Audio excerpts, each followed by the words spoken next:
Hey, what's up, lightboltjoe here. Today we are going to discuss the 1997 sequel film Speed 2 Cruise Control. So this is the follow-up to 94's Speed, starring Keanu Reeves and Sandra Bullock. This is a few years later.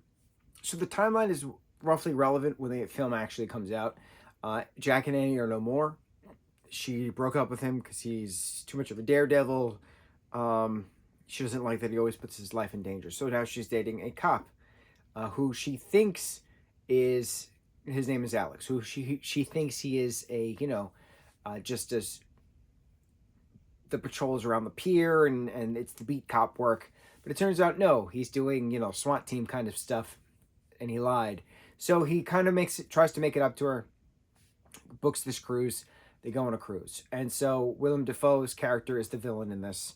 You have Tamara Morrison as one of the first officers on the vessel as well.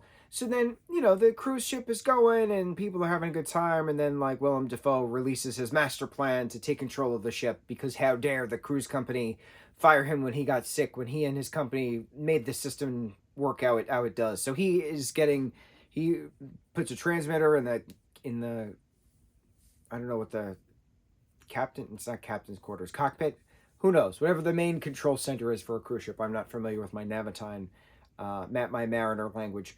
And so he's breaking this engine, he's causing this chaos, he's doing this, he's doing that. And then eventually, like, Alex and Annie are figuring out the plot and they're taking control of the situation, which is very interesting. And so then they help certain things, but then Willem's character decides, you know what, no, the hell with this. And then he just beelines the cruise ship right into an oil tanker, which then careens into then a town, and then eventually this village town is destroyed because the cruise liner has to stop, and it can't stop, and then eventually it just stops after it smacks into everything, and then there's 0 knots left. So it's 2 hours long, should have been an hour and a half. There was no reason why there was an extra half hour in this film. Some parts dragged so much, and it's unfortunate because the first film is so quick. It's boom, boom, boom. We're in the elevator stuff, we're doing the bus stuff, we're doing the train stuff.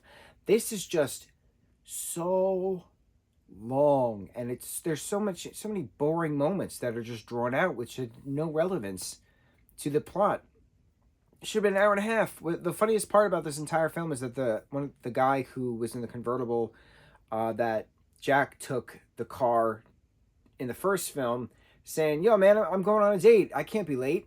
And then in this film, he's back in the Caribbean after the cruise ship is crashing, and Alex's character is trying to get his boat that he's renting with his girlfriend. He's like, bro, I'm on a date. So it was a fun callback, I will say that.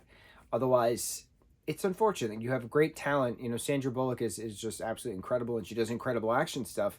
But, like, why was so many scenes so drawn out and just boring? That's why the critics didn't like this film. That's why it didn't do well in the box office. It was too drawn out. Should have been an hour and a half. If that's the plot you're going to give us, the revenge-driven computer programmer, hour and a half. No 2 hours. No. Or give me other subplots that are relevant. I liked the deaf girl getting lost and they had to help her, stuff like that, but that was it, man. It's unfortunate. On to the next review. Mucho mahalo.